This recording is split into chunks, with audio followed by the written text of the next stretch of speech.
पिछली वीडियो में हमने बात की थी डिस्कोर्स 2 के बारे में, जिसमें डेकार्ट डेवलप करता है 4 laws which you should follow if you developing your reason. यहाँ पे डिस्कोर्स 3 में डेकार्ट बात करता है 4 रूल्स की, मॉरल कोड्स की, जो आपके बिहेवियर को गाइड करेंगे if you are undergoing a period of sceptical doubt. पहला जो रूल या मैक्सिम है वो डेकार्ट कहता ये है कि you should remain faithful to the laws and customs of your country and your religion. अब ये बात थोड़ी कॉन्ट्रडिक्टरी लगेगी, क्योंकि ऑब्वियसली डेकार्ट ने भी ये कहा है कि मेथड का पहला स्टेप जो ये है कि you should abandon all your farmer opinions, तो उनमें आ जाता है आपके रिलीजियस बिलीफ्स भी आ जाते हैं। लेकिन यहाँ पे वो कह रहे हैं you should remain faithful to the laws and customs of your country and religion.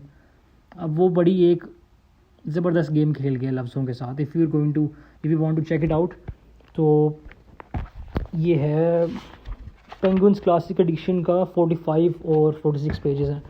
यहाँ पे वो ये करता है कि ऑब्वियसली उस ज़माने में गलीलियो को भी कंडेम किया था चर्च ने, तो वो बड़ा लाइटली लॉयल्टी के साथ ट्रेड करता है विद कैथोलिक डॉक्ट्रिन।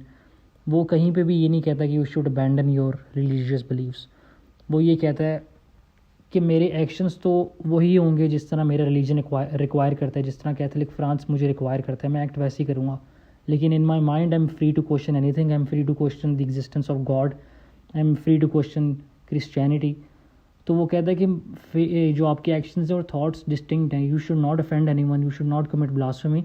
लेकिन उसी के साथ साथ आपको माइंड में वो सब चीज़ों से दूर रखे अपने आप को, वही बिलीफ रिकन्स्ट्रक्ट करना है if it is the truth, and you will understand if it is the truth जब आप उसको क्वेश्चन करोगे अपने दिमाग में, not reciprocated in your actions.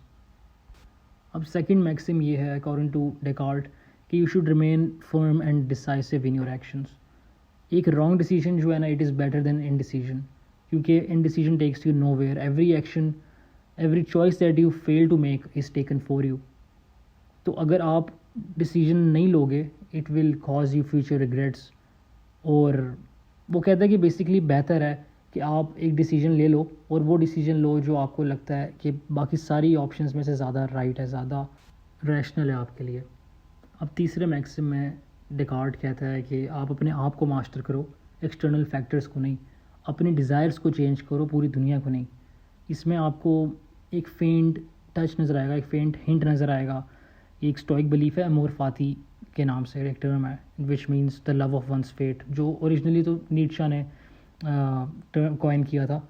Anyway मैंने इसके बारे में अपनी किताब मेटामॉर्फोसिस के अंदर एक नज़म भी लिखी थी, एक पोइम, जो बेसिकली एक आर्चर के बारे में होती है कि एक आर्चर जब एक शॉट लेता है ना, तो कुछ चीज़ें उसके हाथ में है, कुछ चीज़ें उसके हाथ में नहीं है।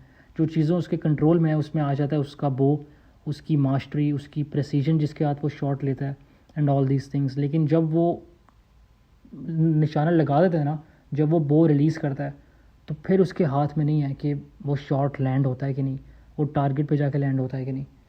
तो उसकी जो चीज़ें हाथ में है वो सिर्फ उसको मास्टर कर सकता है, अपनी मास्टरी को, अपनी स्किल को मास्टर कर सकता है। बाकी एक्सटर्नल फैक्टर्स पे if he cares about those external factors, जिस तरह डेकार्ट ये कह रहा है कि हम एक्सटर्नल फैक्टर्स को कंट्रोल नहीं कर सकते सर्टेनिटी के साथ, और अगर हम करना चाहेंगे तो हमें डिसअपॉइंटमेंट होगी, क्योंकि we allowed our happiness to be governed by external factors. अब चौथा मैक्सिम ये है कि you should try to find the best possible occupation in your life, you should try to find your passion in life. वही वाली बात आ जाती है कि suffering is the absence of a deep sense of meaning. जिस तरह Viktor Frankl कहता है कि without a deep sense of meaning man distracts himself with pleasure. वही बात डेकार्ट यहाँ पे कह रहा है कि आप अपना बेस्ट पॉसिबल ऑक्यूपेशन ढूंढो, अपना प्लेजर ढूंढो। और डेकार्ट के लिए वो चीज़ फ़िलासफ़ी है, philosophy is that thing for him, क्योंकि उसको उससे ग्रेट सेटिस्फैक्शन मिलती है। और वो लिखता है कि the reason he is adopting these moral Maxim's is so that he can pursue this method further. तो ये हमने बात की है इस वीडियो में डिस्कोर्स 3 के बारे में, और यहाँ पे किताब ख़त्म हो जाती है। बस वो यहाँ पे लिखता है, चैप्टर ख़त्म हो जाता है। बस वो ये लिखता है कि अगले 9 साल उसने ट्रैवल किया, कन्वर्स किया दूसरों के साथ, और अपनी मैथमेटिकल स्टडीज़ को फर्दर डेवलप किया।